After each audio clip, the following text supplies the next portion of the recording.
toxic masculinity. Trump's CPAC address called a festival of toxic masculinity. Yes. This I love this because it's almost like she's advertising our show for us. That's true. Fantastic. New York Times And editor... everybody's going to watch search for toxic Yeah, and hopefully they'll masculinity. find us. Yeah. New York Times editorial board calls Trump's... Now, this is in Daily Caller. New York Times editorial board member calls Trump's CPAC address a festival of toxic masculinity. It's unbelievable, really, what these people will say. I mean, they just... I honestly think that they're sort of like told what to say, and they just kind of go with it. And then the attacks, they get these trending attacks like this toxic masculinity festival of time. It's so ridiculous. It's such an infantile thing, right?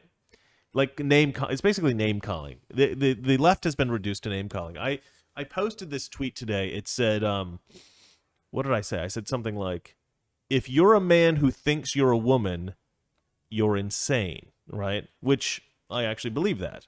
Now, if you're a man who wants to dress like a woman, I don't necessarily think you're insane. I think whatever, you it's a little weird, but okay.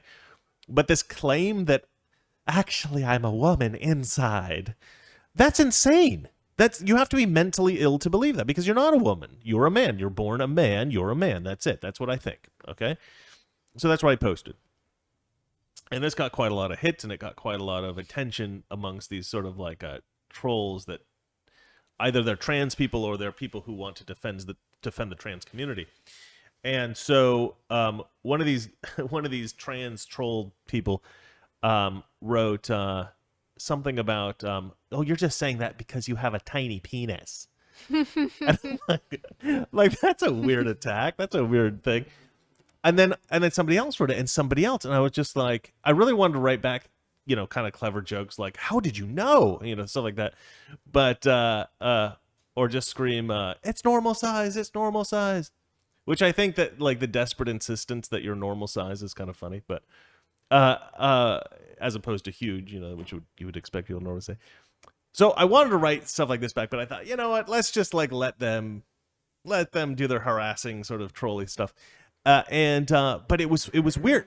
Oh, hello. It was bizarre. It was like this had become like a thing that is said. This is like a trend. Like if there's a trans person, do you want to switch over to the cat?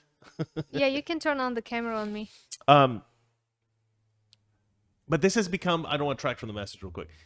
This has become a kind of a trend now that if somebody attacks trans people, you say they have a tiny penis. That's what you do. It's this bizarre kind of infantile, childish response that people have. But it's kind of funny. I mean, I think it's kind of funny.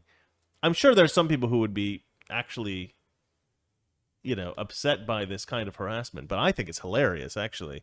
But it's bizarre to me. It's bizarre that this is the kind of thing. So anyway, another thing that they do is this thing, toxic masculinity. Which is why I named the show this, right? Because I thought it was a good, it was a funny thing for them to attack us with. Mara Gay, a New York Times editorial board member, said Monday that former President Donald Trump's speech was a festival of toxic masculinity. It's hard to miss the fact that Trumpism has won. And it's amazing as a woman watching that footage because it really is just like a festival of toxic masculinity. Gay said on MSNBC's Morning Joe. Oh, I wish I could play the clip. Chris, the cat is trying to be on camera. Oh, you want me to switch over to you? All right, so this is Valeria and our cat, Aston. Everybody's asking for more cat on the show, so there you go. That's our cat. You can go get snacks and just put him on the couch next to you. I think he's not interested in snacks. All right. Let's see here. But then at the end, what was really funny was that she writes, and this is the bit that's a bit like you have a small penis thing, right? So she says, Gay said all the men who spoke before the former president, quote, were essentially bragging about how they got owned by Trump. Right? Like, she okay. Gosh, where is it that she wrote about this? I don't know. Basically, she's trying to say that, like, everybody except for Trump. Oh, Here it is. Gay says Trump was gleefully bragging about how he owns the Republican Party.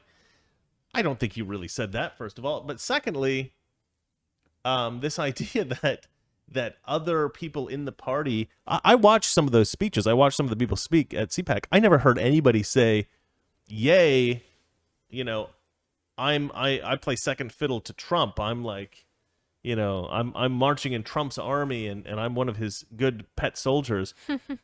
No, nobody says that. I think every conservative who has any kind of voice thinks that to some degree we're trying to lead the troops toward a better place.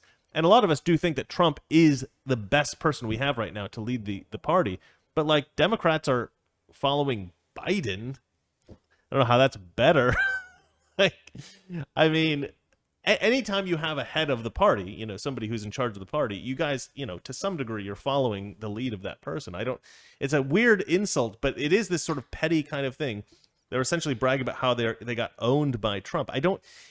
What she's saying here is just petty, spiteful, vindictive nastiness. It's nothing like anything like reality. It's bizarre. Well, there's another criticism. There was a golden statue, the Trump's golden statue. Yeah. And everybody was taking picture with it. And the left starts saying, oh, they created an idol. Isn't it what against... Where is this? I saw the picture of a golden statue of Trump and Candace Owens taking picture next to it. Right. I think it was at CPAC. I would say this. You could make that claim that it's like a false idol and you shouldn't be, admiring it and that sort of stuff.